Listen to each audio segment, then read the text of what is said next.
এবার কি অরূপ বিশ্বাসের পালা? সুজিত বসু ইতিমধ্যে গড়াদের ভেতরে। আপনারা জানেন সুজিত বসুর কোনো খবর নেই, কেউ কোনো খবর রাখেন না, তিনি জেলের মধ্যে রয়েছেন।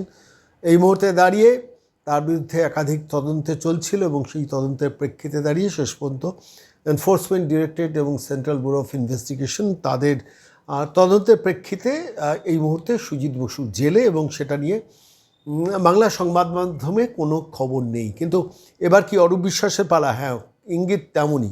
শতদ্রু দত্ত, মেসি কাণ্ডের আপনারা জানেন ইভেন্ট ম্যানেজার, তিনি ইতিমধ্যে প্রকাশ্যে বলেছেন যে অরূপ বিশ্বাস 15 দিনের সময় চেয়েছেন আরও। এটা এখন রিসেন্ট ট্রেন্ড হয়েছে। অভিষেক বন্দ্যোপাধ্যায়কে যখনই কর্পোরেশনের ব্যাপারে ডেকে পাঠানো হয়েছে তিনি 15 দিনের সময় চেয়েছেন।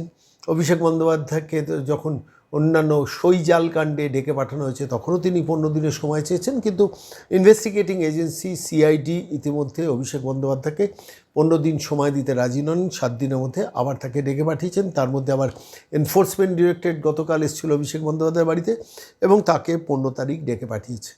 অরূপ বিশ্বাসের আজকে হাজিরা দেওয়ার কথা ছিল দক্ষিণ বিধাননগর থানায় মেসি কাণ্ডের প্রেক্ষিতে, সেখানে তিনি যাননি।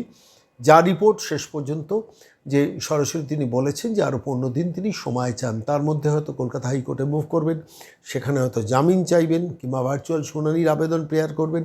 ভার্চুয়াল শুনানি প্রেয়ার গ্রান্টেড হবে না, গ্যারেন্টেড, কিন্তু হয়তো কড়া অবস্থান যাতে বিধাননগর থানা না নেয়, অর্থাৎ মেসি কাণ্ডে প্রায় 20-22 হাজার টিকিট জাল হয়েছিল এমন অভিযোগ তুলেছেন শতদ্রু। ফলত তার প্রেক্ষিতে দাঁড়িয়ে হয়তো আদালত থেকে একটা টেম্পোরারি রিলিফ চেয়ে নিতে পারেন অরূপ বিশ্বাস, তেমনই খবর। কিন্তু অরূপ বিশ্বাস গেলে তিনি গ্রেফতারির মুখে পড়বেন, এটা নতুন করে বলার অপেক্ষা রাখে না। এই মুহূর্তে দাঁড়িয়ে জয়প্রকাশ মুন্দার জেলের মধ্যে চলে গেছেন, সুজিত বসু জেলের মধ্যে চলে গেছেন, অভিষেক বন্দ্যোপাধ্যায় যে কোনো দিন জেলের মধ্যে যাবেন।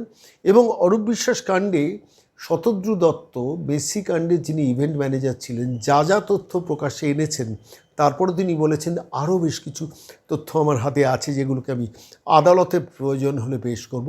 অর্থাৎ শতদ্রু দত্ত কিন্তু আদা জল খেয়ে নেমেছেন এবং সম্ভবত 100 কোটি টাকার ড্যামারেজ চেয়েছেন।